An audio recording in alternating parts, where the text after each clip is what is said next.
just took a nap. It's okay. I feel like I did. Back after track. Thanks.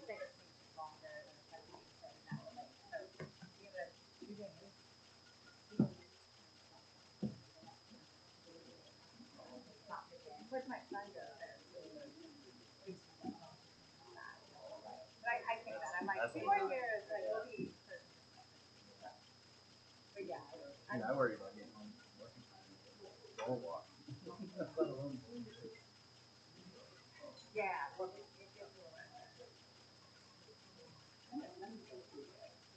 We've never. Well, tropical fall.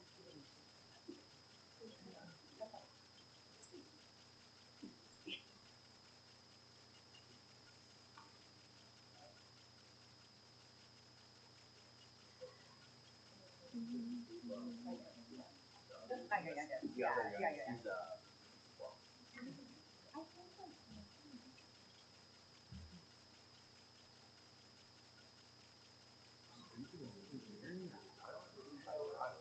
something in aviation. I know pilots fly high. Yeah. Sure, right. So, obviously, I haven't been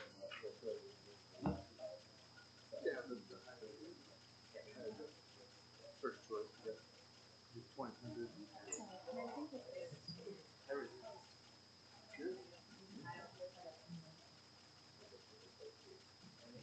Like when it's I've said it. I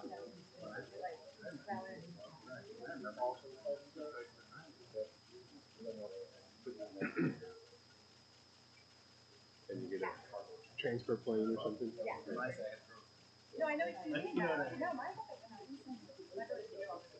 when I was in high school.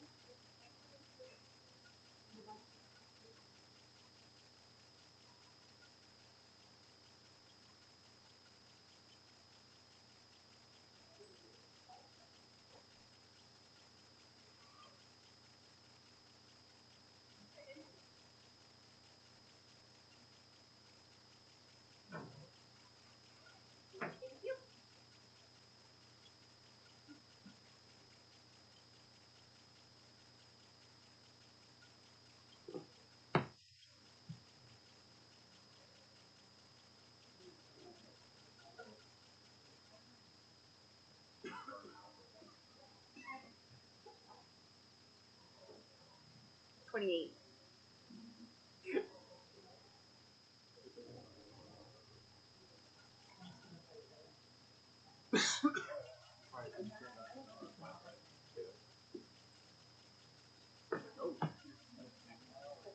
Oh.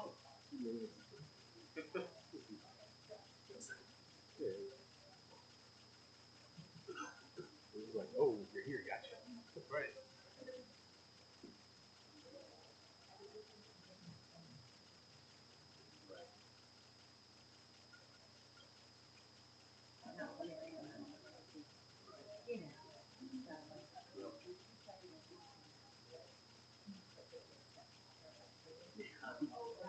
That's how Clyde is. Clyde does that. Yeah.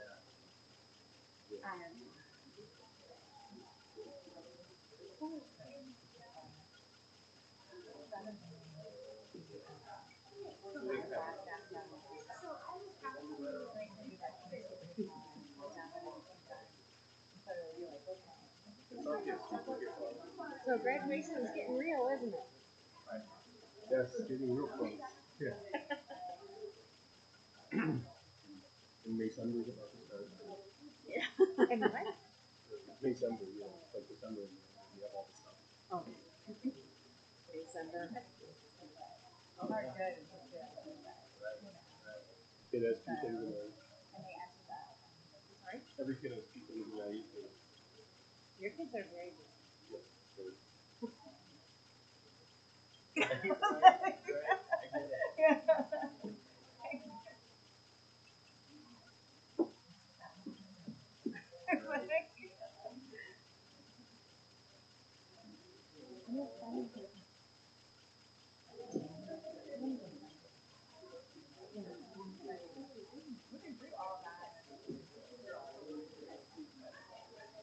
Yeah, so that's what my uncle does.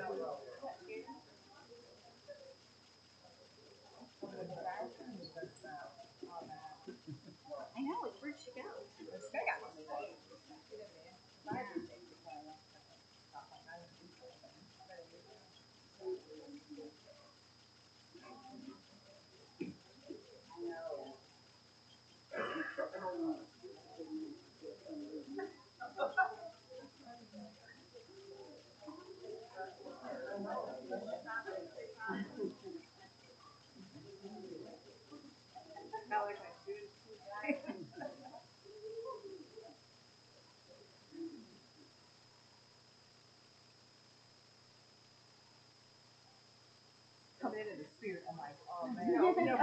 So when you get 10 minutes and you get on a roll. Congratulations on softball win. Thank you.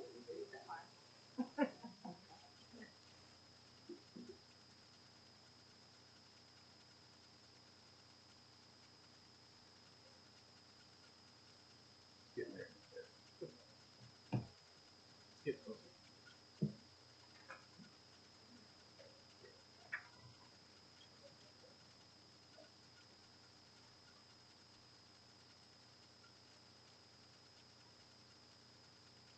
Lots of wins for us. Too. A little cold, but lots of wins.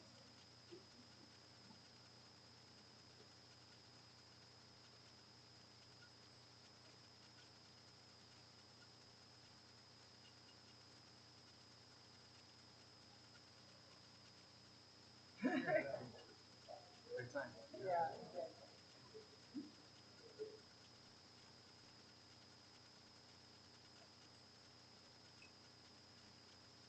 Can you get some cheers? Are we good there now? George don't have it anymore. I don't know that anyone else will be coming in, but we're.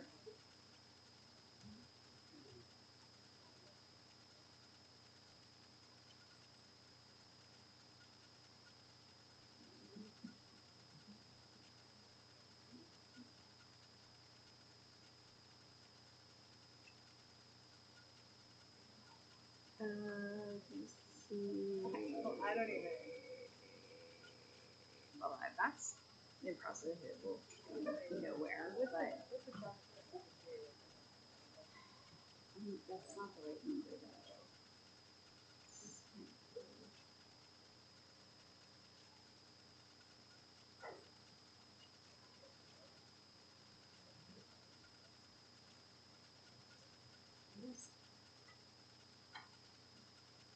Oh, yeah.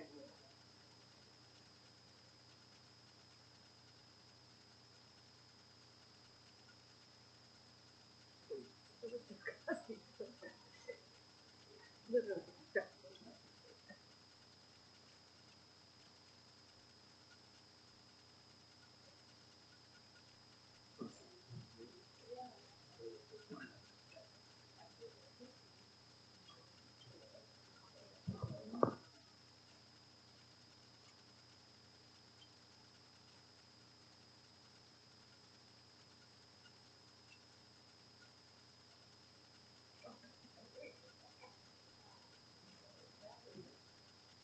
It's really like them both, but I think it's just.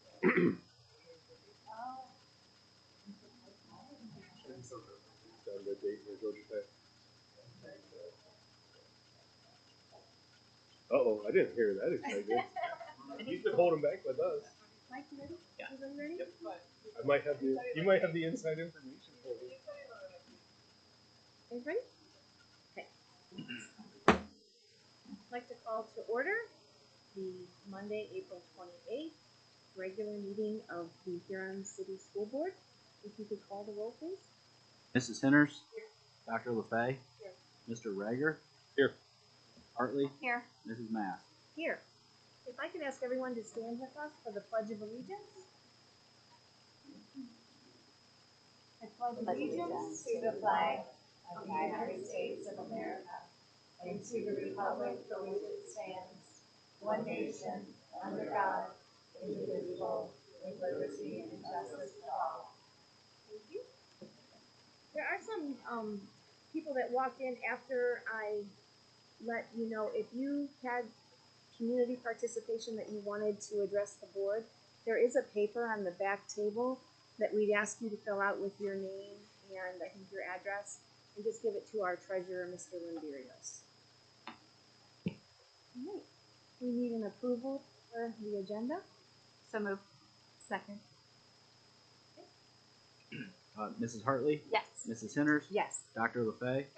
Mr. Rager? Yes. Mrs. Mass? Yes, thank you. All right, we're on to item number 3, our audience community comments.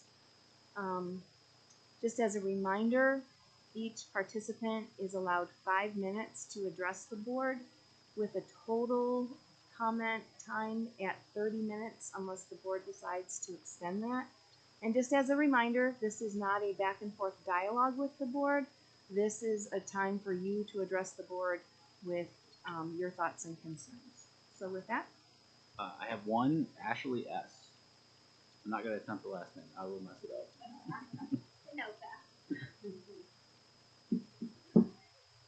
can you hear me okay? Ashley, I'm going to ask you to tip that microphone as close as you can so our audience that's listening on YouTube can hear you also. All right. Is that good? Yep. Awesome. I just want to let you know, as the LifeWise Huron City program director, I just wanted to tell you that I look forward to providing this program to our students whose parents have given permission. And just to let you know, I do have additional documentation in regards to the legality of the program for the state of Ohio, if that is helpful to you. Thank you so much. Thank you, Ashley.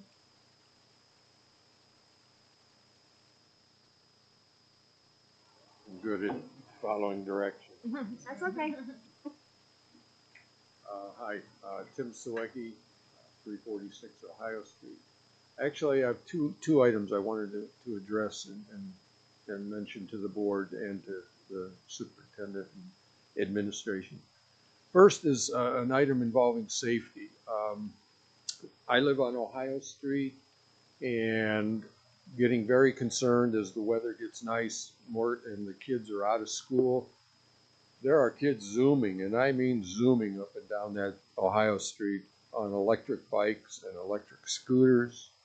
There are blinking lights up telling cars to go slow, but obviously those lights don't mean a whole lot to the kids, and they're not wearing helmets. Some of them are riding double, even triple, and I just hope that maybe the board can make something happen in the way of encouraging those young people to please be safe and please be careful, because at this point they're playing with fire, and like most kids, they just don't know it yet. So that's item number one. I would hope that maybe with the help of the principals and so on and so forth, you could make something happen over there with some sort of guidance, or maybe a program with the police involved to make them aware of that they're putting their young lives at risk the way they're riding those crazy bikes and scooters. I know if they had existed when I was their age, it would not have been pretty. Item number two, I notice on the agenda in item number 9, I think I'm making reference to the right item, and having been a member of the facilities committee that's been studying the possibility of undertaking a building remodel renovation, both out at Woodlands and at the high school. I think it's obviously a logical first step to take in that process to do what you folks are going to be asked to do tonight, and that is start the ball rolling and ask that the powers that be start putting numbers to in the way of a bond issue, and then looking forward to the possibility of a bond issue appearing on the ballot in November.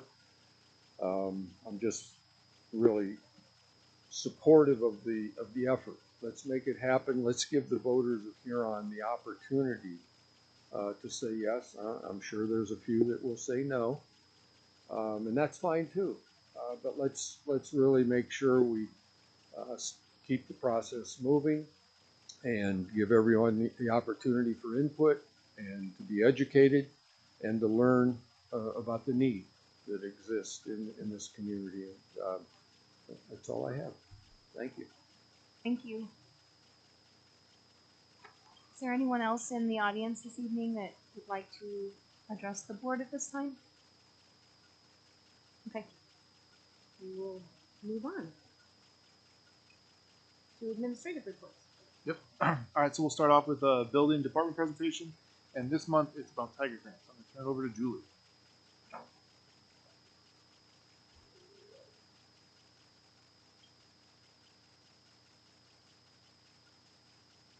All right, good evening. It is my absolute pleasure to introduce some of these folks out in the audience tonight who will be joining me up here to talk about our Huron Tiger Grant projects. So this process starts off about August-ish, where staff has the opportunity to submit a grant. So with our mission to engage, empower, and equip, these grants are also challenging the staff to look at schooling in a different way that perhaps we haven't thought about before. They want to try something different, and they just need a little bit of seed money to get started, right?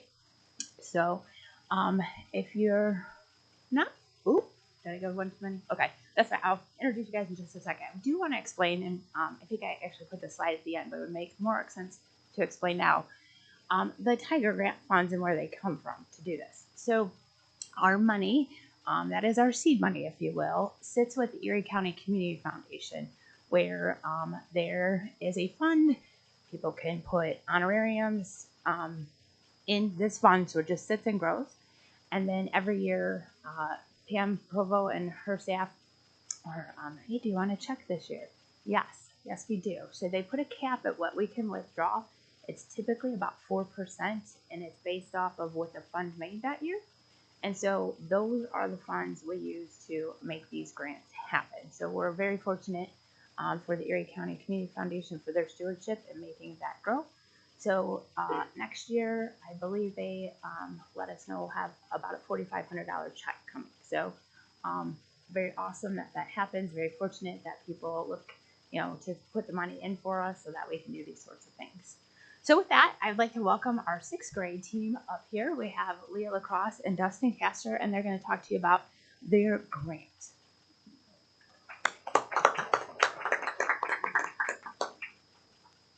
We have 2 other team members, Shannon Smith and Tracy Harbaugh, who also worked with us on this. And Tracy actually was the person who submitted the application. But over the summer, we worked as a team to come together and decide on some concepts that we wanted the students to grow in this year in their professionalism. And so we decided to do a quarterly reward system. And our grant was looking at that little carrot ahead of the kids to kind of get them to see the payback, or what you get when you put forth so much effort. So in order to attend our quarterly reward systems, they had to get a 70% or higher in their professionalism points. And so taking all of our classes and looking at how they were performing in our classes and in the hallway and in the lunchroom and everywhere else, that was how they could qualify to go on to the field trip with us. And our 3rd quarter reward took us to the Natural History Museum. So that's what funding helped out for. And you can. All right. I think we've done, let's see, we went to see a movie. What was the 2nd quarter one? Was that the bowling one? No, that was there. Our kids have had so many experiences this year. I've been teaching, this is my 27th, 28th year, I don't know. But this has been the most experiences we've been able to give our students, and they've really responded well.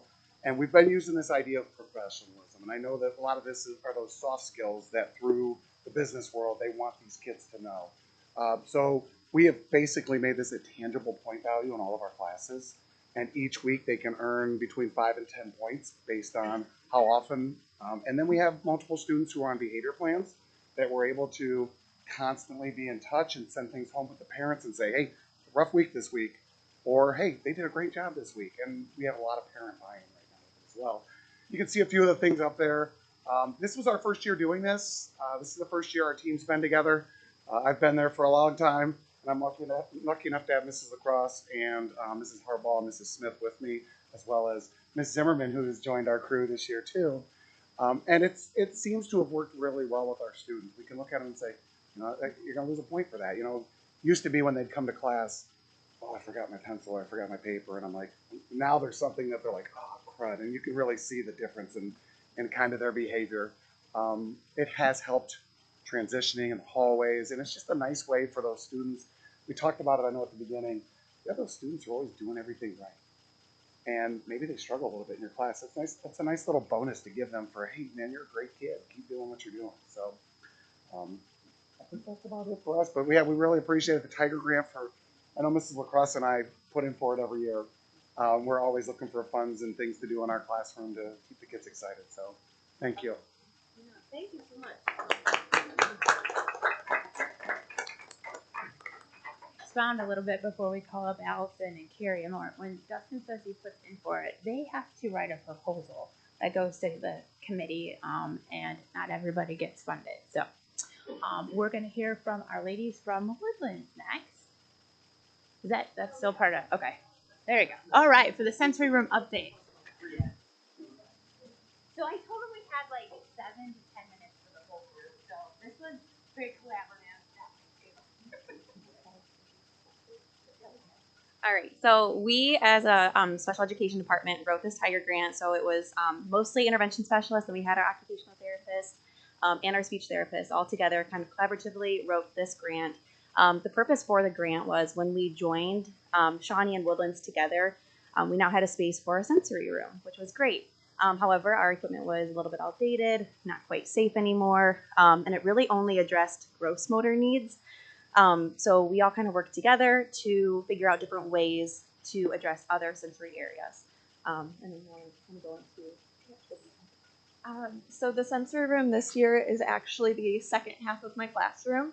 So I see the sensory room used on a daily basis on the days I'm at Woodlands. I also share time at McCormick. We started a sign-in sheet at the beginning of the school year just to keep track of how often it's being used, and what we found is 52 groups of different students have utilized it since August. And I have seen daily, preschool through 5th grade, every single grade, coming in with adults, and so, yeah. And then, like she said, Jess Taylor is the interventionist for 3rd, and then Chelsea's a speech therapist that could be with us. And we've always just had it in our small little room, and we weren't able to change different things out. So this week, when we're able to get all the stuff in, and we can change things out, or we'll be able to present it. Like if we know that this student really gravitates toward this, that they'll be able to pick it. So we just wanted a variety depending on each student's needs, because they're each different, and they kind of take ownership when they go in there too. They kind of have their own routine. Some of them like to do obstacle course. We have a swing. Some kids love the swing. So it just provides different benefits for each student, where some of our older students, they now can take it as independent, like, okay, I'm needing this break. I know that this is a safe space that I can go set the timer and return back to class. Where preschool level, we still have adults there. They're still trying to figure out, their sensory system, what makes it work, what revs them up, and we say, oh no, we cannot use that because that just took them way to the other side. Or we noticed that this really helped them calm down, and they were able to return back to class and talk about the choices they made and how we can go from there. So just having that space has just been beneficial this year, and just not myself as an OT, but my colleagues being able to utilize it and expand their knowledge along within the Woodlands to kind of show the positives instead of a negative, or is it just a break to get out of my class? Well, no, there is these positive benefits, and you can hopefully see them in return to your class, and just to kind of give them a break, because we all need a place where we can decompress after the day. So as long as we can give our students that option and build those skills so they can finally do that on their own is what we're proposing. Could you guys introduce yourselves so everyone knows who you are? Lauren Zimmerman. I'm an intervention specialist. Carrie McLaughlin, occupational therapist. And Allison Litz, intervention specialist. Thank you so much.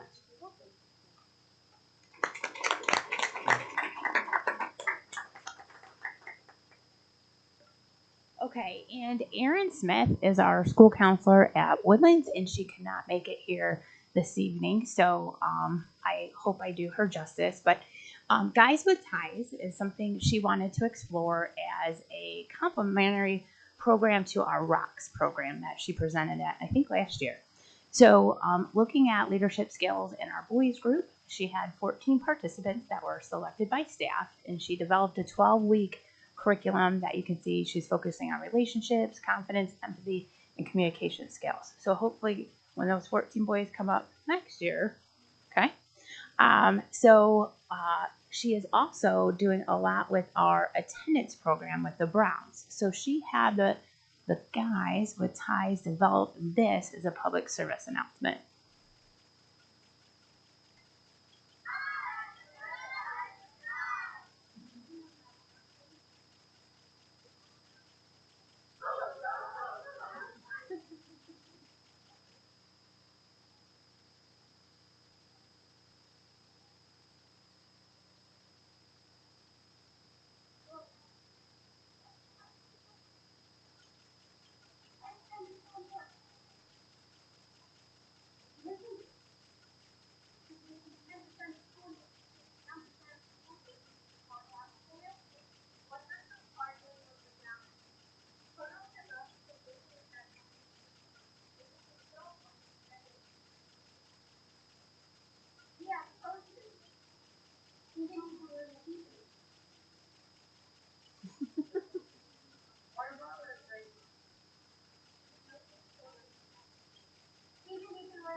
always cute.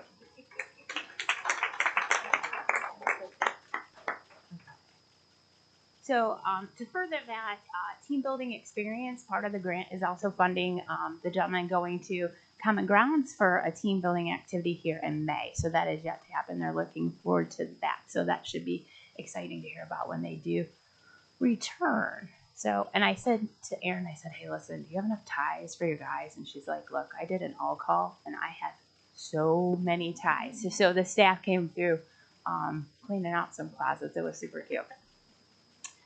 Last but not least, Steve Schaefer here at the high school wrote a grant. He could not join us tonight either. He had a conflict. So Steve comes down in my office. Never. So he shows up the one day. He's like, hey, can we take a field trip? And I was like, where are we going? He goes, upstairs. Sure, friend, let's go upstairs. He's like, now imagine this.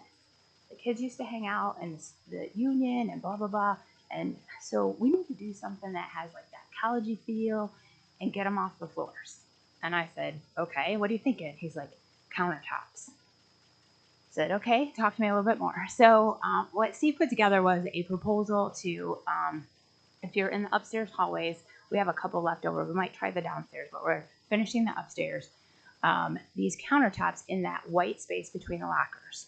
And Dave has been so kind as to get them flush with as much of that stuff as you can see going on in that picture so that they are not jabbing anybody in the hip as they're walking by. And then we'll have bar stooly height chairs like the cafeteria, the tall boys, to fit under there. So a couple weeks ago, we had a couple girls who were sitting on the phone like, hey, come here, try this out. So they're doing a little bit work to brace them a little better because some of those walls aren't really walls in the sense that you think. So it's been a little bit of trial and error to get that to work. So they've been doing a great job getting the kids off the floor and just having that different experience. So that was Steve's proposal. And I want to say there's going to be 8 or 9 of those countertops coming in when they're all finally finished. So still working on that, but it should be good. And if we can get a couple down here, we will. So, yeah.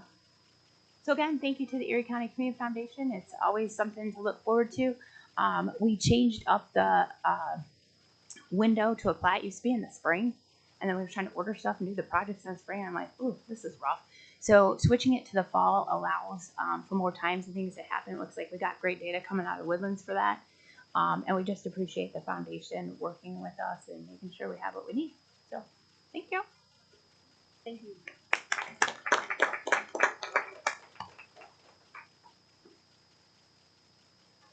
All right, Grant is next, our board student liaison. Hello, everyone. I hope you are all doing well. Huron has been extremely busy these past few weeks since we've met. Last Friday was the Shawnee Beach Ball Dance. It was 5 to 7 or 5 to 7:30 to 8-ish. It was crazy, but it was super fun at the same time. I think the kids had a lot of fun, so it was a great event to have. State testing is still going on. I know the high school has one on Wednesday. I believe McCormick also does as well. And then with sports, track has been doing really well. Softball and baseball have been doing really well. It's been great seasons for all sports. And congratulations to softball tonight. Last Thursday, National Honor Society at the high school inducted, I believe it was close to around 40 new members. So, I mean, that's a lot of new kids, and that's extremely impressive. So congrats to all of them. And this Saturday is the junior class trip. So we are leaving on Saturday, and we will get back Monday night. So we're all super excited for that, and it should be a fantastic time. Thanks, Grant. Okay. All right. Dr. McDonald? Again. All right. If you seat, I have a handout for you, and you're like, "Ooh, what's this fun stuff?" Well, as you may recall, the high school report card is changing up a little bit. We used to have an indicator that was called Prepared for Success. So the new name of that area on the report card will be the College Career Workforce and Military Readiness component. We have a new acronym, folks. CCWMR. So yes, College Career Workforce and Military Readiness. So What you see in this paper is how that is going to be figured. So there are 11 components, and a student counts as one. You can't double dip them, but basically, are we preparing students for college, career, workforce, and military upon graduation? So it will be a scored component. If you remember, the Prepare for Success was not. This is all legislated. So to give you an idea what this looks like, the progress and achievement components will still have equal weights.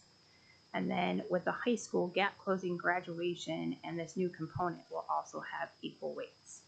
So doing the math, progress and achievement will be 28.5714 each of the total grade. And then the gap closing, graduation, and this new component will be 14.2857. So easy math, right? Like you're like, we went off 4 decimal points, great. So I attended a webinar on this, and I was like, ooh, 50 slides. Okay, 50 slides. Basically, are we getting kids ready or not? And so if you look at some of these things, you can see we're already doing a lot of them, and a lot of them well. So, you know, getting 3s on AP, honors diploma, remediation free score on ECT, and that would count if they're taking the junior one and when they take it on their own if they so choose, or if they take the SAT and they so choose. You know, if they're doing a pre-apprenticeship, which we're working with the Greater Sandusky Partnership, the Greater Cleveland Partnership, looking into those. If they're at EHOVE and doing the technical assessment, our Ohio Means Jobs Readiness Sale, we have a lot of kids who do that. The flip side of that is the 250 hours. Mr. Schaefer tracks that out of his office. We do have a couple of students lined up for that. So we're doing well. So we also have a competitive staff here, and they really like adding to those 5-star banners over there. So they're planning and they're executing, and we feel pretty confident we'll do just fine. But as you see that material start to come across from different groups and whatnot, this is what they're talking about. Thanks, Dr. McDonald. Appreciate that. All right. So through March, we are 3/4 of the way through the fiscal year. I feel like every time I say it, it seems like it goes faster and faster. So we should be around 75% on revenues and expenditures. Revenues in all funds were at 79%, and in the general fund we're at 80%. In early April, I want to say it was like right after the month flipped, we got our last tax payment for the first half. So you'll see that number jump up quite a bit next month. Expenditures for all funds were at 67%, and in the general fund we're at 65%. We do that third payroll in May, so that'll bump that number up a little bit. But I think we're trending really well on both revenue and expenditures. So I look forward to the May 5-year forecast update. So I think it's going to look all right. Item B, Leah is here. She had applied and got a $1,000 grant from the Ohio Space Grant Consortium, and it's for replacement drones to use in the science class and STEM club, STEAM club. Lastly, for this, there was donations for March, $11,612.87, most for scholarships, and there was some for the athletic fund, which I believe was, don't quote me, I had to pull it up, McDonald's, where you dine and get money. So like I said, the 5-year forecast will be presented in May. We do have a finance committee meeting scheduled for this Friday. I hope to have the rough draft to present there, along with, we're going to be talking about a bunch of other things as well. Friday, Julie and I went to the Gavrone meeting in downtown Sandusky. Most of that meeting, if not all of it, was about the 30% carryover that's being presented and where we're at with that. It seems a lot of the questions asked were really good. It seems like it's really unclear even what fiscal year they're talking about starting this in. Is it going to be for like FY24 for your FY25 numbers? Is it going to be FY26? There's really not a lot that she had answers to, it didn't seem like, at this point. So the talk was really, one of the comments was, I don't know whether to be spending money or hoarding money. So that's kind of where everyone's at right now. So there's not a lot that came out of it, but I think it was good that we all got in front of her and were able to express our opinions. So, and that's what I have for you, unless you have any questions. I just want to thank you and Julie for going to that meeting with Teresa Gavarone. I know it was kind of last minute and you guys changed your schedule, but I really do appreciate you going and representing my district.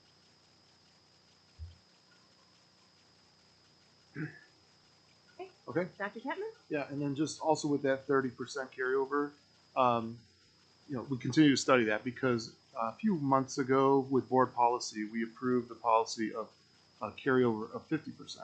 And we did that for a few reasons. One is we want to make sure we have cash on hand to pay employees and other expenses, obligations that we have.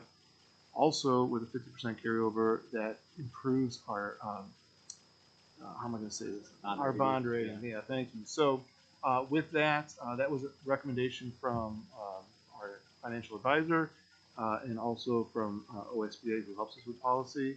So clearly, if the law says we can only have 30%, but our policy says 50%, there's a conflict there. So we're going to have to work through that as we learn more about it.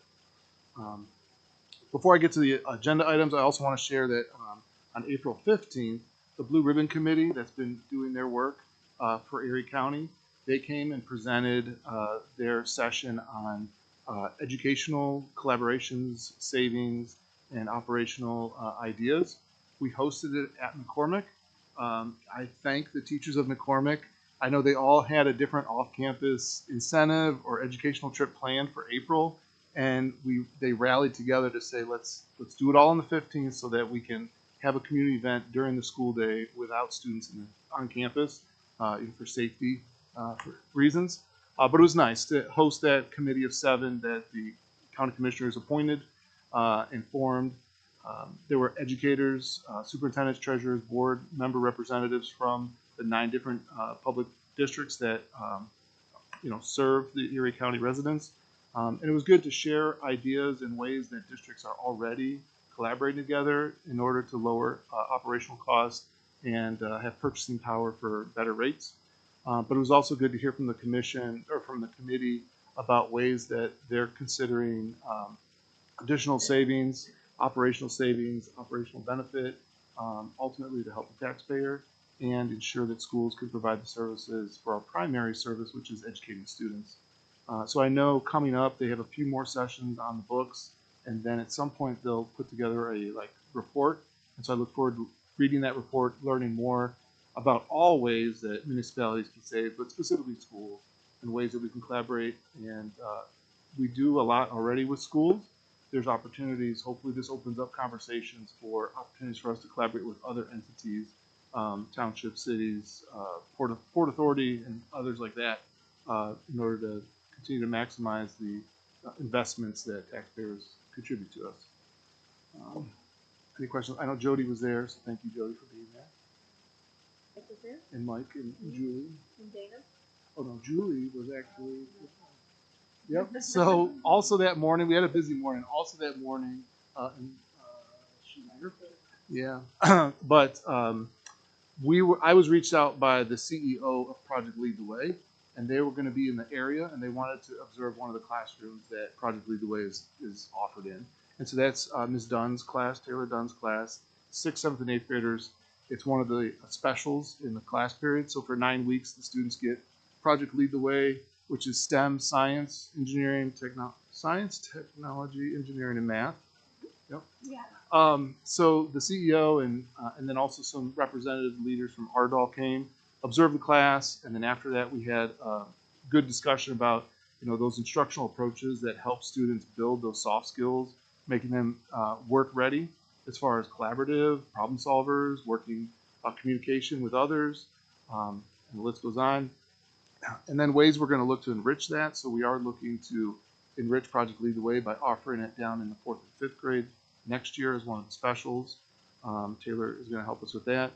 But then I wasn't able to because of the Blue Ribbon Committee, but Julie, some of the other principals, and Taylor were able to go to Ardall and tour their facility, learn more about what they do with the canning creation process. And it was actually neat too because Axel Noble, right?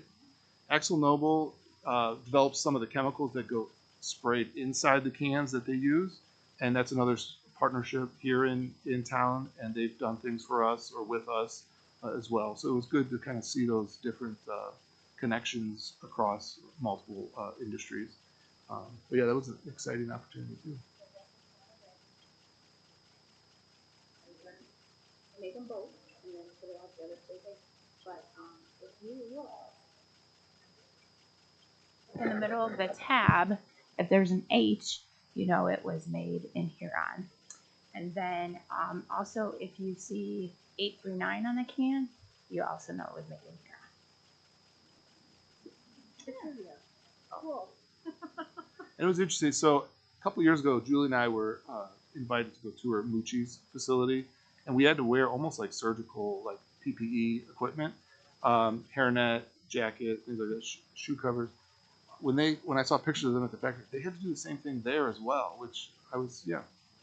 So true. Yeah, we had so it was loud because they're stamping, and the amount that they stamp in a second is ridiculous. So we had headphones that were walkie-talkies, and they said this is when the students visit, they just love this part, right?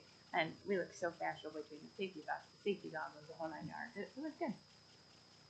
So what really started off as the leadership of Project Lead the Way reaching out to us has helped us connect with Ardall, and we're hoping to continue to have, the leaders there were like, we need to bring your students out here to see what we're doing and connect those dots between, what Project Lead the Way is having them do in the classroom with what is going to happen in real life when they're in a work setting like that. So that's good that we're hoping to continue to build that relationship with the international company that's here locally in town. So it's excellent. Yeah, thank you. All right, on to agenda items. So there's the second reading of policies. These policies were reviewed last month for a first reading and do not have significant changes to them. So they're the list. Majority of them are from legislative guidance changes. And so I think there might have been a question about one, or at least a comment. Student-staff relations. No, okay. And then the second, item B, is Erie County Health Department provides us nursing services. So this is renewing that contract for the next school year. LLA therapy is services for individual students based on their IEP service decided by the IEP team. Julian and Grube is going to provide our Medicaid audit services. So we can bill back Medicaid for different special education services. And so they just conduct the audit for that, making sure that there's no errors or gaps or anything like that. Next is renewal of the technology service contract with NOECA. So this is our first year where NOECA has been providing us tech services, boots on the ground. And the providers that we have and the support they get from NOECA have made their services leaps and bounds compared to what we've had in the past. They're super responsive. They're on the scene. They're coming up with solutions to problems that we don't even yet know exist. And an example would be the last couple of years when we had testing, we had to spread them out over multiple days. And for students who split between buildings, so we have some students like 7th and 8th graders that start at the high school and then they go down to finish their day. They were missing a lot of days of instruction because they weren't just missing their grade level days when there was testing, but because of the schedule changes, others. So tech did their assessment and said that our bandwidth and our internet can handle it. And so we've consolidated some of those days so there's less disruption. Is that fair to say? Yeah. Yeah, so that's really putting that focus on service for the students, service for staff, which can support learning in all aspects. So next is, kind of leads from one to the next, but acceptable use policy. So Senate Bill 29 sort of recalibrated acceptable use, internet sharing of information. And so really we should be doing this annually anyways, but the acceptable use agreement has been updated to reflect those legislative changes through Senate Bill 29. And so it's there for board review and approval. Item G is the student handbooks for the 3 buildings. Again, all the changes related to technology, one-to-one device, acceptable use policy are in there. In the high school handbook, we've had discussions about GPA. We've had discussion about weighted GPA, added GPA. And so in there is the new standard that begins for the class of 2026, which is if you take an advanced AP or CCP course and you get a passing grade, then you get an add-on to your GPA. So after the average is accumulated, then you get an add-on, and there is a cap. Essentially, after you take 5 of those types of courses, AP or CCP, any combination of them, you've maxed out that, and your GPA has been enriched by half a GPA point.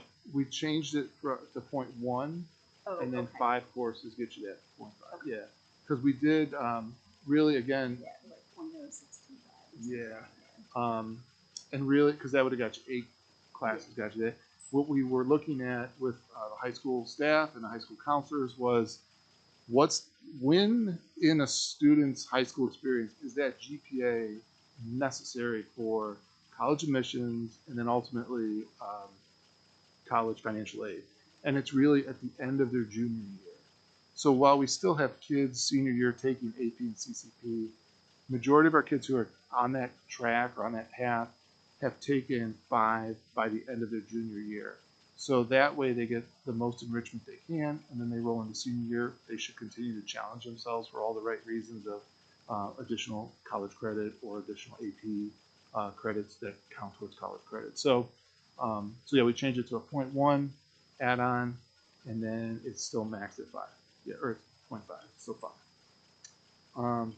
And then middle school handbook also has a notation that, in the high school one too, that high school credit earned prior to enrollment in 9th grade transfers in as credit without a letter grade. So whether they got a C or an A, they get the credit, and that way it encourages kids in 7th and 8th grade to maybe take that course that's, mom and dad might hesitate because it's a little more challenging, or the student might hesitate because it's a little more challenging.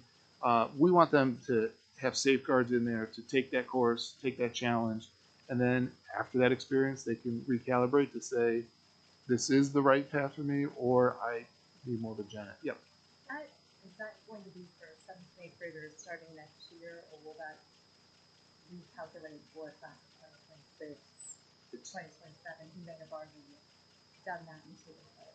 Correct, yeah. So it's going to recalculate for the class of 2026 and later. And when we looked at that analysis of, okay, they're going to lose that letter grade for that class they took in 8th grade, but they're going to gain the add-on points, we couldn't find a kid that it had negatively impacted. So the kid would be positively impacted. You could create a scenario where they got an A in 8th grade high school credit, and then they went on to high school and didn't do as well. They got a B or a C, so that A is helping carry them higher. Even if there is a kid like that, when you add in those add-in points to the GPA, it's still a better end result than that 1 or 2A that they had in 7th grade. So yeah, it starts immediately. Yep. Any other questions about the student handbooks? No. Okay, H and I are kind of linked together. So H is an MOU between the HEA and us related to the school calendar. So looking at the 26-27 school calendar, there are a few variations that we needed the MOU for. One is that the teacher's workday is going to be a little bit longer. It'll be 10 more minutes longer. And then also with negotiations this last year, and we got to experience it this year with the calamity days, when we exceed 5 calamity days, then students and staff participate in a remote learning day. And so in order to help facilitate that experience so that people aren't waking up at 6 a.m., excited they don't have to go to school, but now anxious for what does that virtual day look like, we're going to have the 2 days before Thanksgiving break be asynchronous learning, remote learning. Both students and staff will be actively learning, but we recognize that families use that week of Thanksgiving to sometimes travel, so they can still have that flexibility on those 2 days. And then the last sort of highlight from this MOU is that in-service days will now, there'll be 4 of them instead of 2. Yep. And The second half of those 4 days will be a records day, so staff can work on finalizing grades, finalizing that way. The turnaround for students and families looking at grade cards should hopefully be faster than what it is now. Hasn't necessarily been a problem, but it can be faster. So that's the MOU that leads into the school calendar, and the school calendar. This is for the 26-27 school year, so a year out. It still has us starting in August. We kind of can't get away from that. And some reasons why is people like the 2 weeks off at December in Christmas break. They like the time to be with family, maybe travel, but enjoy that time. And then when we get to spring break, again, it's a little bit longer because we tie in. Now it's going to be PD/Records Day, Good Friday, and then a week off. So again, for people who like to travel, see family on those holidays, they have more time. Whereas I think, some of us older people like me think about, when you didn't start school till September and then you were out by end of May. For some of these other reasons, we also didn't have those 2 weeks in December and maybe more than a week at spring break. So I know occasionally people ask me, why can't we go back? Because we have to meet the minimum standards. So any questions about the school calendar? Okay. Letter J, I think, is long awaited and overdue. It is my recommendation to approve suspension of the pay to participate fees for the 25-26 school year. So that was something that was imposed a few years ago after some operating levies failed. And as Mike has said, the forecast is looking good. We're being fiscally sound. And this idea of, scraping a nickel off of all the families, we can suspend that for next school year. It's something I think every year we'll have to review and make sure. But for next year, that's the recommendation. Certified. So for certified, we have 3 staff resigning. One is a second grade teacher. She's heading into retirement, so congratulations to Diane. And then Mary James and Bobby James are both resigning for other opportunities. So we wish them well as well. I feel like they colluded. Yeah, they colluded, right? Yes, yeah. So, and then we get into employment. So the first is for Bailey DeFazio as our school counselor. She'll come in at serving at McCormick. Christy Trask is going to return to the high school. That was her choice, and I support it. And then we have Kyle Kanupke. Thank you, Kyle. He will be our health and PE teacher, and we're also looking for some enrichment in the weight room, sports, strength and conditioning. Yeah, yep, strength and conditioning. So he'll collaborate with coaches, build out programs, and help with that, and create opportunities for kids to have access to the weight room during the school day, before, after, not just when a coach is available. That's kind of how it works right now. We also have Sarah Reading. She's currently a part-time employee. We're recommending she move to full-time status so she can fill the second grade vacancy. And then moving to contracts, we have 2 teachers for continuing contract. They fulfilled the requirements set by ORC, Ohio Revised Code, and our collective bargaining agreements. That's Nathan and Chelsea. And then we have some extended school year services from Allison Litz. And then credit recovery tutoring, so that's a summer service to help students with credit recovery, Rachel Kaufman. And then approve limited 1-year contracts for the following staff. Read it off. And then approve renewal of a 1-year retire, rehire limited contract for Mr. Wood, Coach Wood. Any questions about certified items? For classified, so for classified, working through the Erie County Community Foundation, we've been awarded a summer intern, Megan Evans. I met with her, and I'm excited to get her started. She is a computer, what's it called? Yeah, like an IT specialist. She's got a major in computer science. That's what it's called. And she said her her interest is AI, and so she'll be working with everyone in the summer from the central office. She'll primarily work with our tech staff, learning systems that we have, probably making suggestions on how we can do them better. But that's a service that's paid through the Erie County Community Foundation, and so it's nice to have that extra service. We had one 2 summers ago, but not last summer. Amanda McKenzie, she will 1-year limited contract as a cafeteria worker, and that's a replacement. And then Tracy Yost is approving her amendment for resignation for retirement. So she's already been approved for retirement. She's moving it to May 30th as opposed to the end of the school year. And then we have classified contracts for renewal. Most are a 2-year contract. And then we have some additional sub staff. Some of these subs are going to be working on their bus driver license, and we'll also get them van certified. So hopefully we're building that base of certified bus driver staff.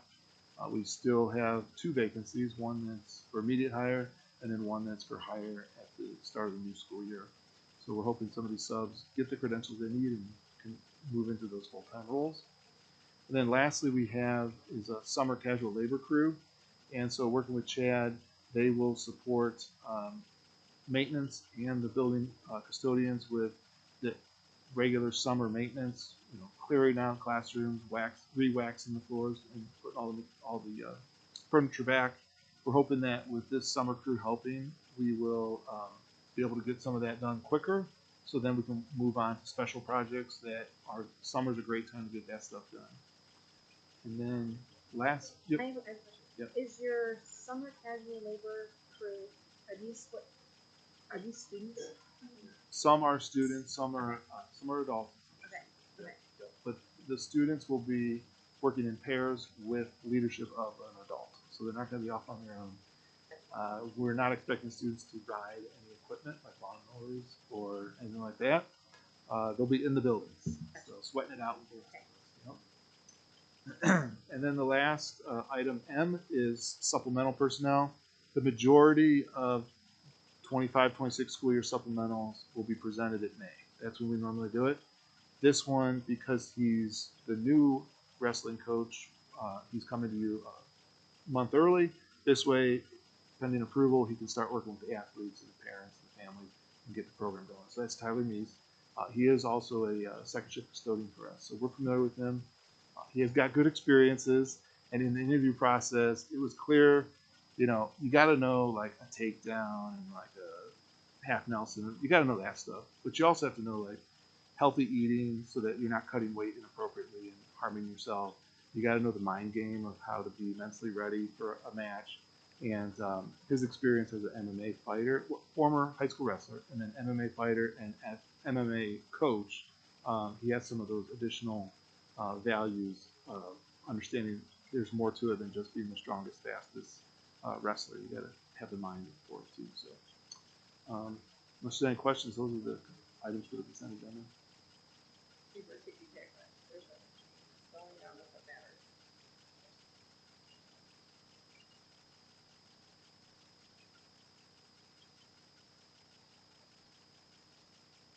Classified. Thank you.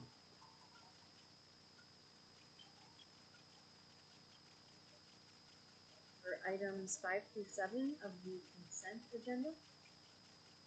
Second. Discussion, questions? Mrs. Sinners? Yes. Mr. Rager? Yes. Dr. LaFay? Mrs. Hartley? Yes. Mrs. Mack? Yes. Thank you. So, Kyle, if you want to stand up. So, You guys want to get a picture with our? yeah, we will. Bailey's So here's here. Kyle, and then Bailey's hiding in the back.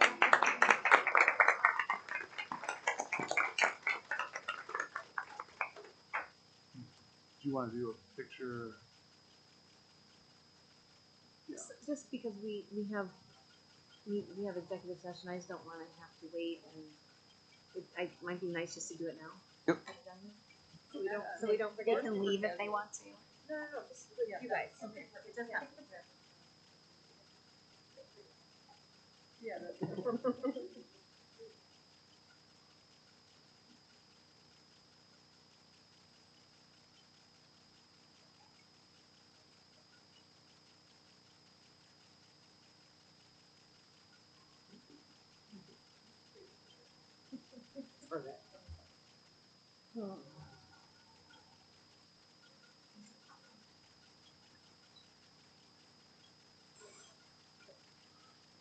All right.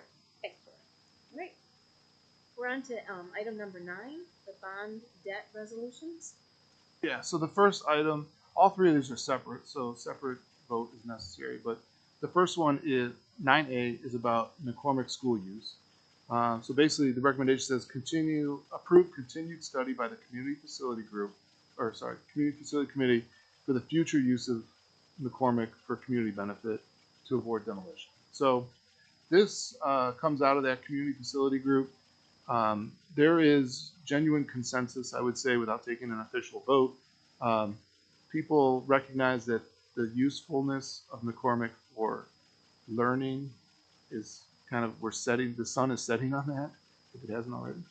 But they still see benefit in McCormick itself as being reimagined as something else for the benefit of the community. We don't know what that is today as we sit here, but as we get cost sheets from the architect firm, they have to put something in, so they keep listing demolition and then a demolition cost. Basically, what I'm asking the board to do is just confirm that as a board, we want to continue to study uses of McCormick to avoid demolition. So it doesn't lock us into it, but it just says that we continue to need to study it. Are we going to take these one at a time, I think or? we need to, right? Yeah, they all need a separate roll call. So if you want to do it now, if you want to do 3 at the end. Okay, so we need a motion for the McCormick school use. I move we continue to study the use of McCormick.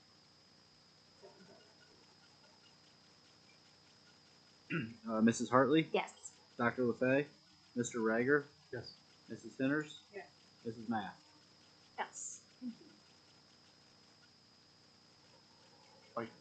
Do you want to talk about the other ones? Or- So B is the resolution to pull it up. The special needs resolution, which allows us to tap into the additional money that we would need past our original debt capacity without special needs. So in there, we have talked with bond counsel. We've talked with Mike Cicina. The number that's currently in there is 85,000. We landed on that number. It takes the millage under 7. It is 6.98 mils at that number. Originally, we had 80 million plugged in there, and it was 7.2. So we believe, in talking with myself, Dr. Chapman, and others, that the project could be done for that between cash on hand and, if needed, a COPS on our existing PI. So this resolution gives us the ability to access that additional money.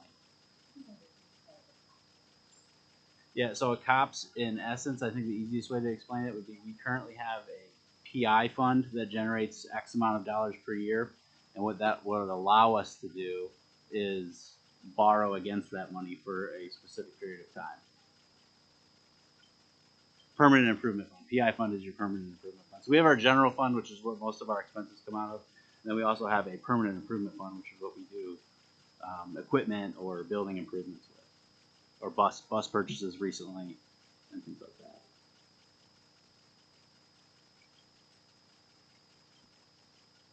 The worst chair here. Oh. Keeps falling down.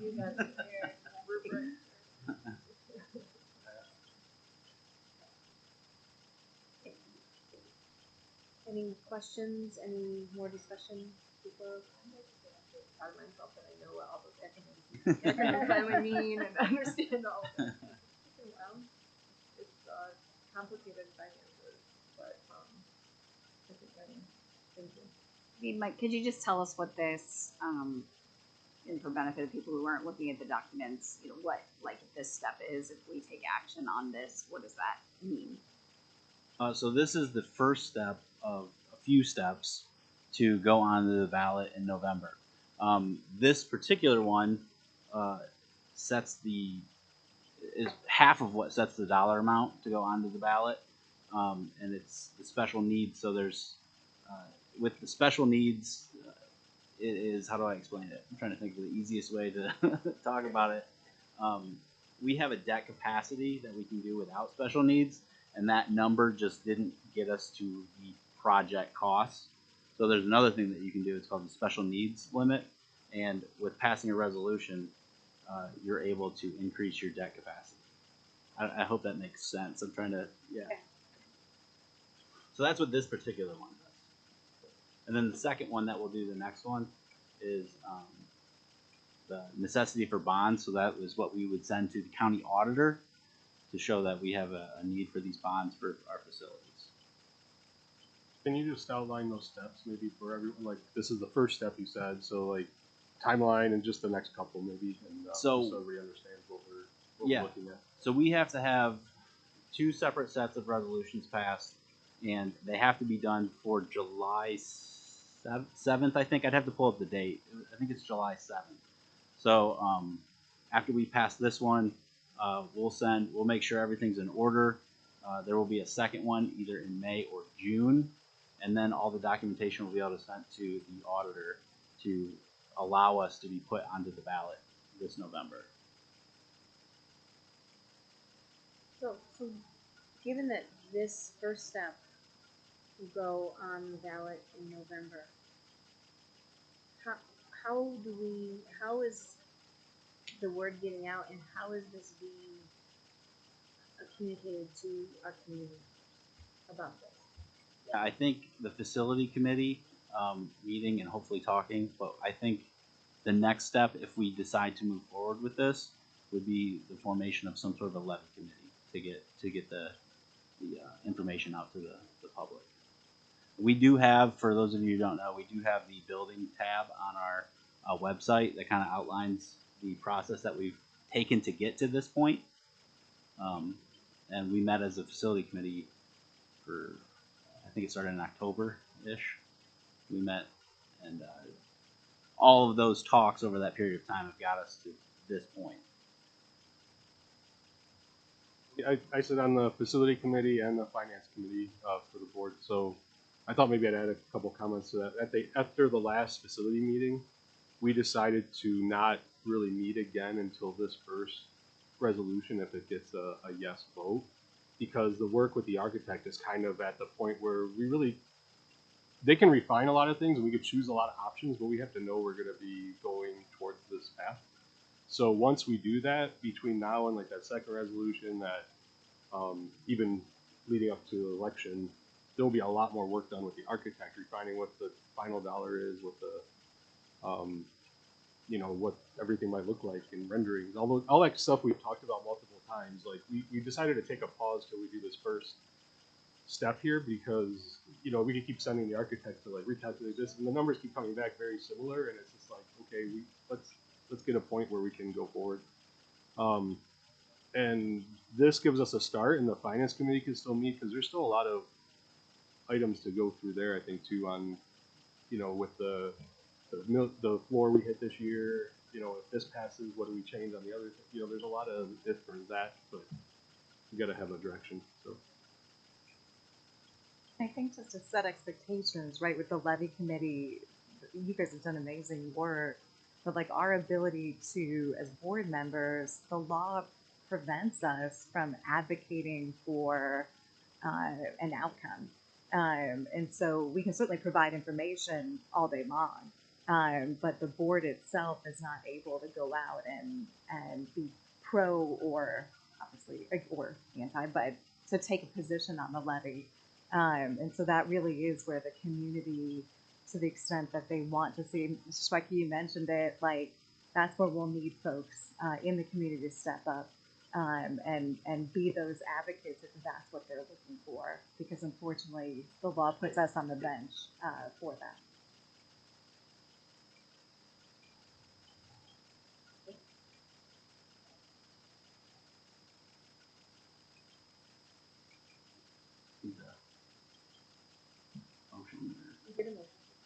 And we've done. I totally missed that. It's okay. I'm sorry, I missed No, it. that was for the. Oh, this that was for for McCormick. McCormick. I'm sorry. This for McCormick. We need one from. Yeah, we'll have to do one for all Okay. each one of these. Yeah, I was like, man, I totally blacked out. So moved. Like, do I need to read it or? I'll move on Just say May. which one we're talking about separately. Yeah. The state consents the special needs resolution. I'll second. Mrs. Henners? Yes. Mr. Rager? Yes. Dr. LaFay? Yes. Mrs. Hartley? Yes. Mrs. Mount? Yes. Now letter C. So the next one, is a lot of the same things.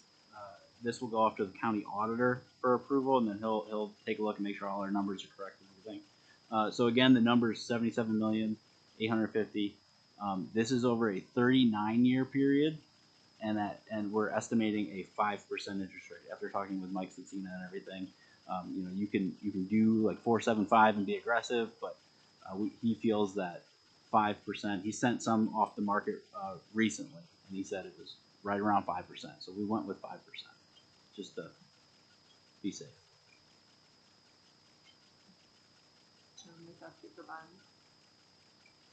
Second. Dr. LaFay? Yes. Mrs. Henners? Yes. Mr. Rager? Yes. Mrs. Hartley? Yes. Mrs. Mass? Yes. All right. Great.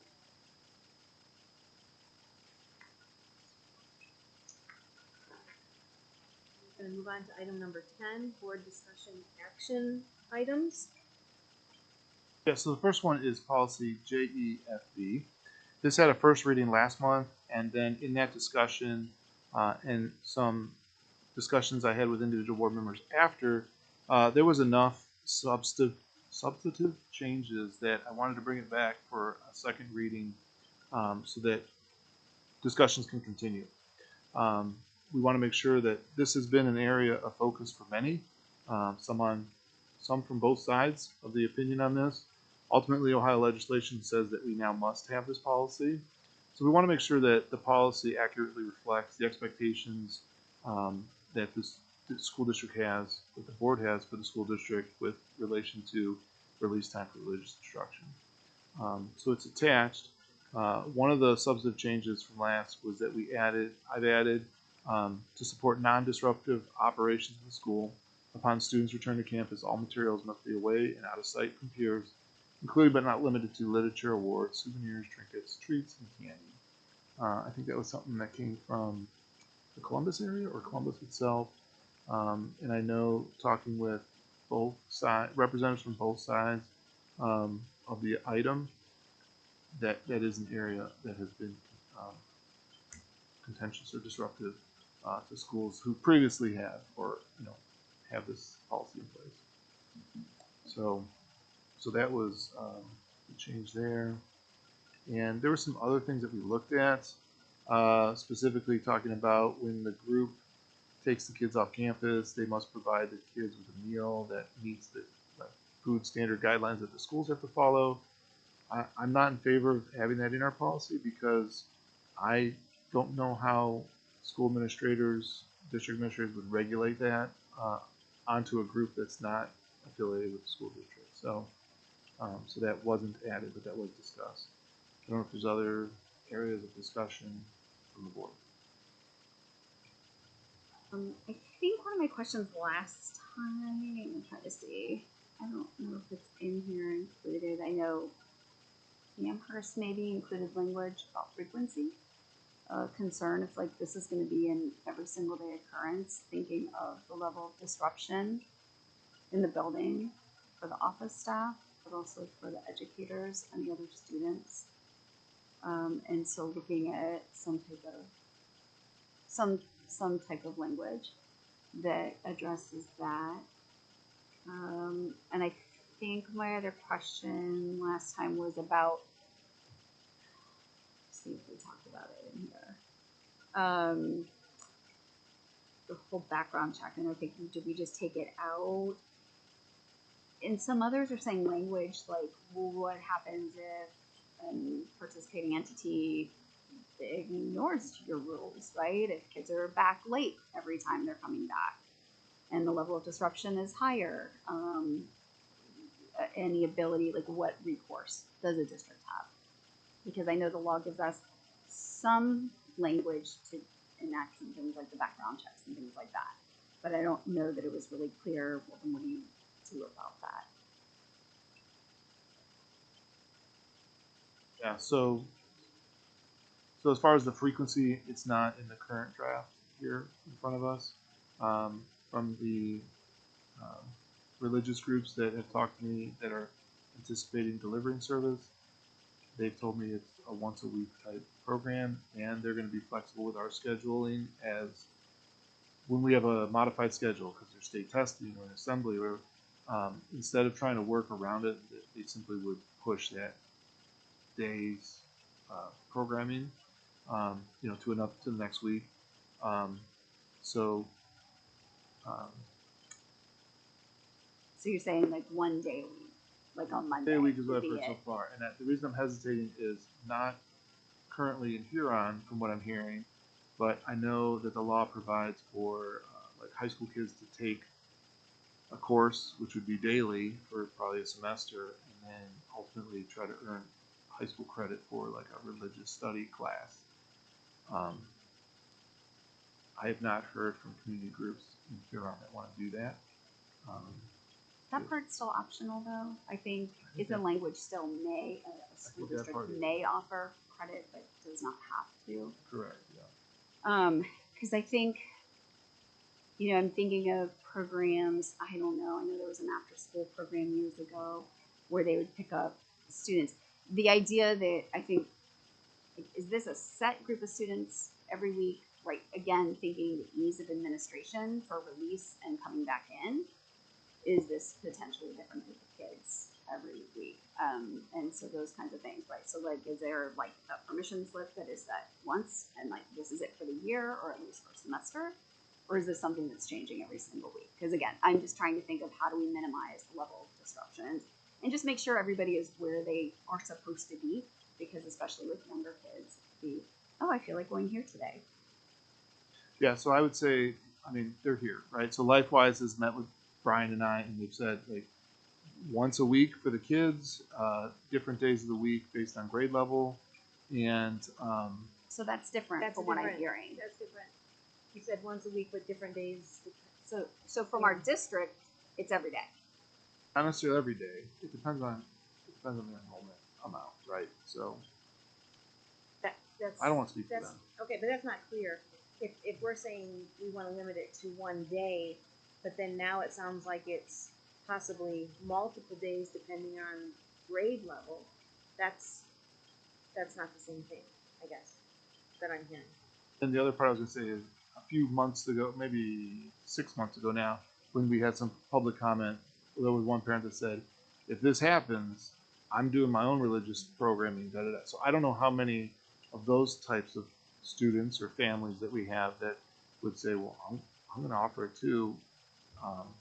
So I think that's a little bit of the why behind the what of, for example, I forget which Lorain County school it was, just said we'll have a day in the week, and like that can be the day for this programming, but it's not going to be like an everyday, depending. So I think that's probably a decision point that's still out there. I will say, from my reading, like if parents are signing their kids out, to me, like then that becomes the parents', whether you want to call it choice or responsibility, to figure out where they're sending their kids.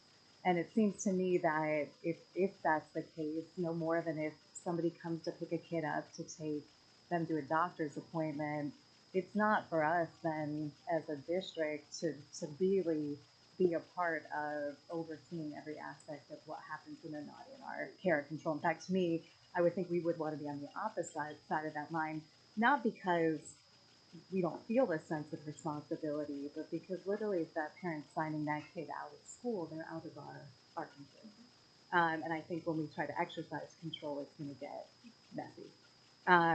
So, the legislature's made the decisions they've made, and we have to, those are the rules we're playing by now, right?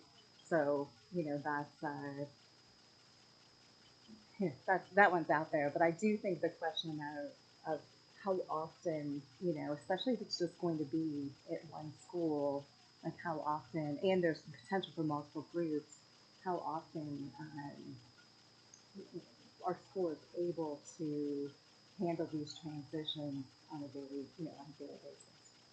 Well, especially given if we have, core classes, I think it's been discussed, this could potentially happen during lunch and recess. And not everybody at Woodlands eats lunch or has recess at the same time, correct? Correct. So how logistically does that even work? So then kids are getting out there, some could be getting out of class, some could be having lunch and recess, some could be coming back, and it just, I don't know how that logistically works. Yeah, so I have heard that programs planning to provide service in Huron, their focus is providing it during lunch recess. They understand that they're not pulling kids from instructional, like core instruction class. So then what if you have a student that signs up for this, or a parent that signs their child up for this, but the time that has been designated for this program doesn't fall under that student's lunch and recess? And Then the they student can't participate, correct? Right. Okay. And I think we just assume positive intent. I mean, I think so far, but I think to that point, assuming positive intent, we also are looking for the least disruptive way to manage the deck of cards we've been given. To my point, I mean, I get the idea, well, what if they come back late? What if, to me, I think if we find it to be an issue, we have the ability to revisit. I think out of the gate, we assume positive intent and that everybody is, trying to do the right thing the right way. We can always revisit it if it's not on course. But I do think that's an interesting question. If there's a misalignment between how we separate kids out from lunch and recess, and perhaps how any one group intends to separate out kids for this, and how do we get alignment there? And I know this, we probably can't assign, it would be a poor idea to assign based on any attempt to align with a release program, knowing that multiple groups can, potentially apply for it. Yes, right. So that sounds like it's an area that we probably need to sharpen up before we finalize the policy. Excuse me, I had a question. Like in the fall, we talked a lot about redefining the core, or how we define the core classes, and the release time on here on this policy just says the board will collaborate with sponsoring entity for release time for religious instruction program to identify a time to offer the course during the school day.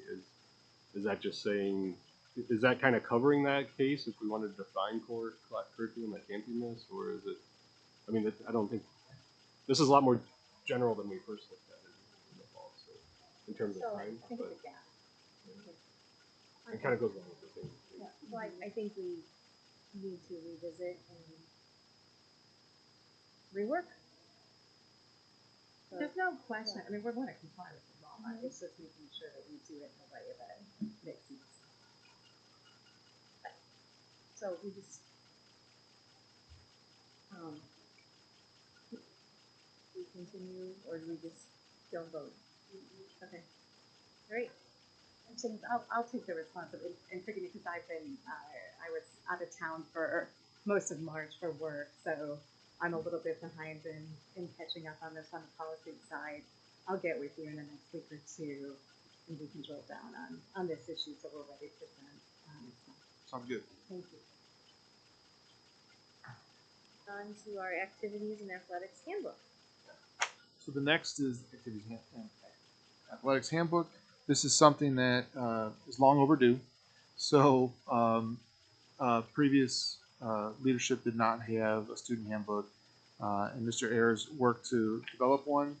He did this not in isolation, but he did it with input from other administrators, coaches, advisors to develop. And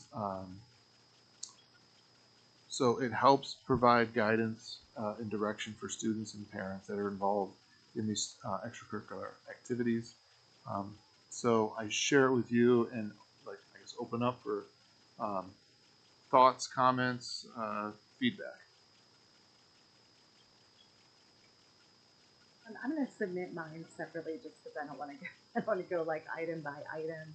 I do think the just kind of overarching thoughts. One is this should be largely directed towards a student population, right?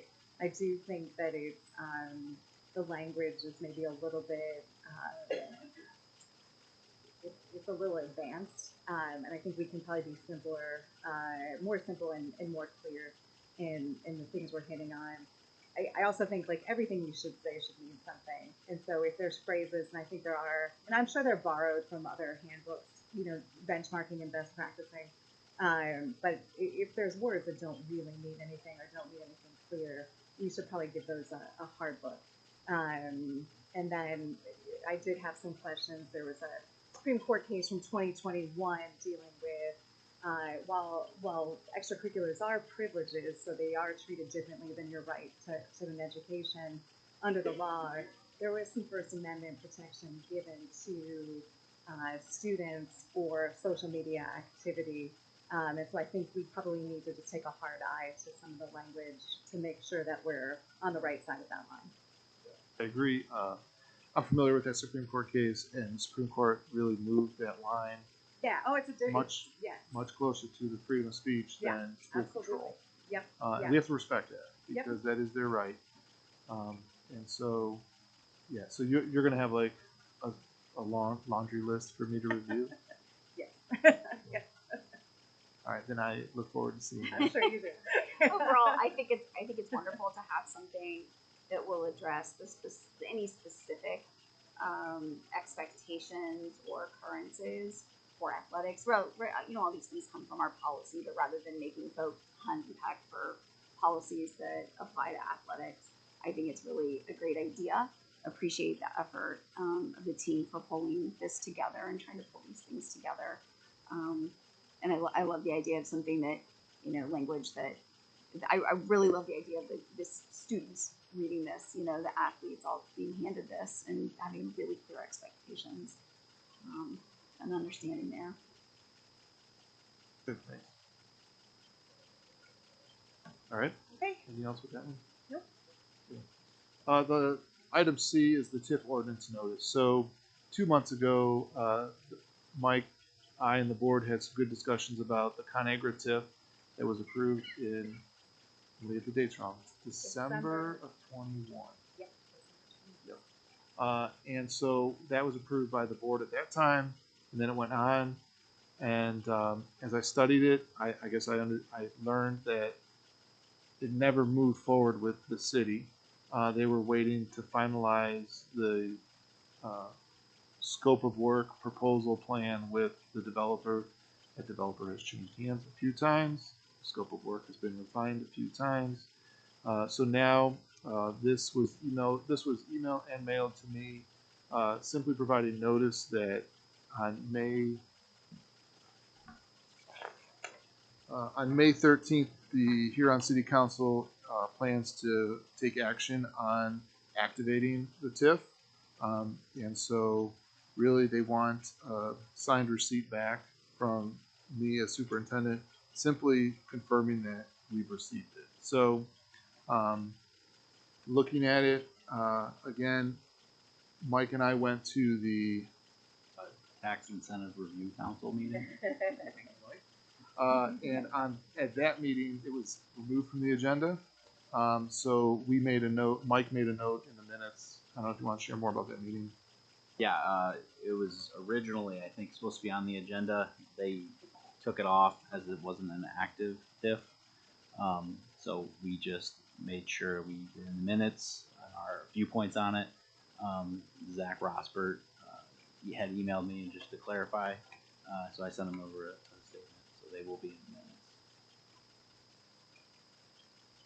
So all the city is asking you for is a signature receipt that you received this. we received a notice, because I'm guessing part of their obligation before they take action is to say, did the other entities involved, were they aware that, you know, May 13th at 6:30 p.m. the city council was going to vote on this?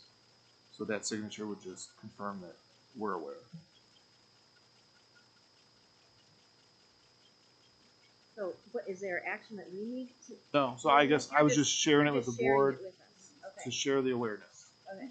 I don't think we're under any legal obligation to sign anything, right? I mean, whatever is going to happen by virtue of whatever the board did in December 2021 or 2021 is going to happen with or without any action now. That's my understanding. Being a collaborative partner with other municipalities that serve Huron residents and Huron students, I'm intending to sign it to confirm that the district has received it.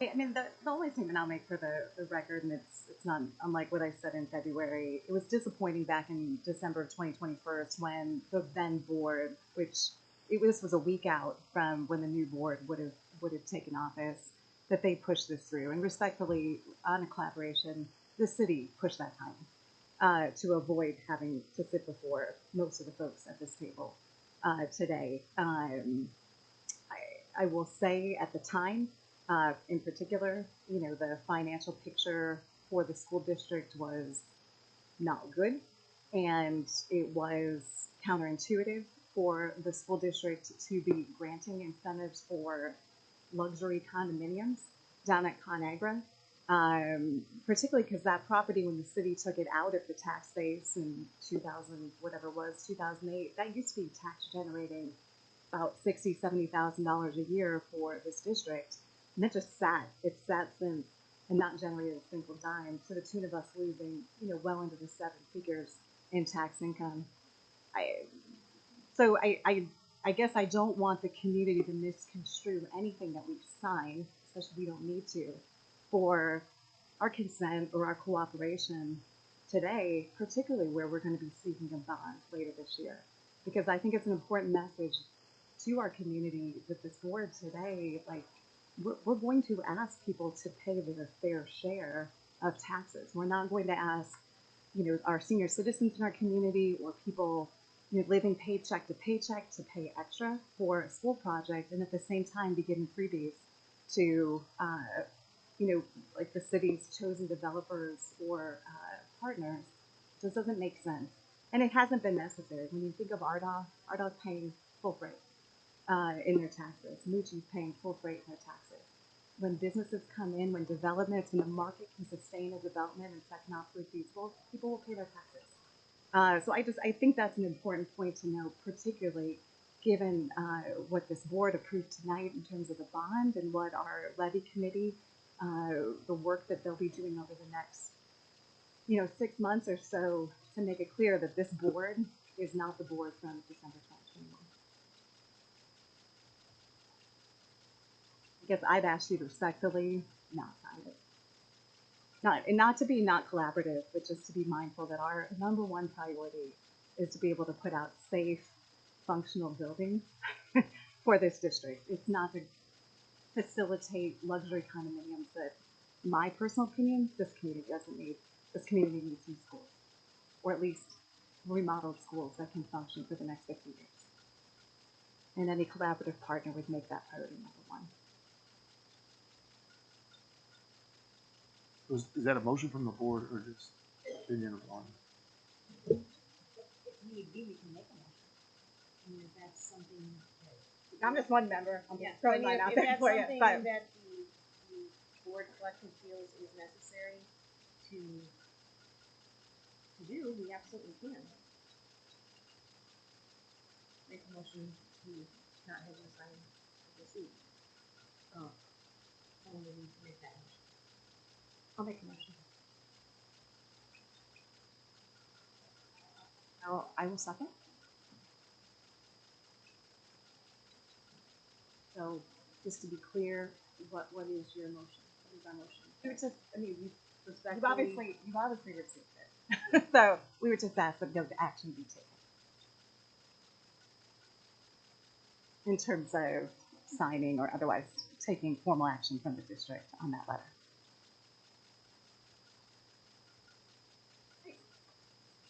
All right, Mrs. Henners, Yes. Dr. LaFay, Mr. Rager,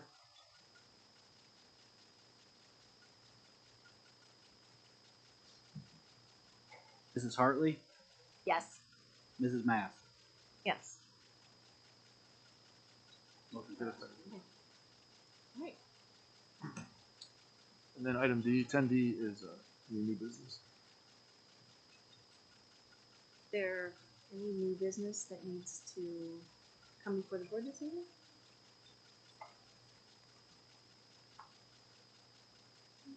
Okay. If not, then we need a motion to go into executive session for the purpose of discussion of the appointment, employment, dismissal, discipline, promotion, demotion, or compensation of an employee or official, or the investigation of charges or complaints against an employee, official, or student, unless such individual requests a public I move we go into executive session to discuss the appointment, employment, dismissal, discipline, promotion, demotion, or compensation of an employee or official, or the investigation of charges or complaints against an employee, official, or student, unless such individual requests a public hearing. Second. Mrs. Hartley, Yes. Mrs. Henners, Yes. Dr. LaFay, Mr. Rager, Yes. We do not expect to have action after our executive session. So at this time, you're more than welcome to leave. We'll adjourn the meeting after the executive session. So if you'd like to stay, you're more than welcome to, but there won't be any action taken after the executive session.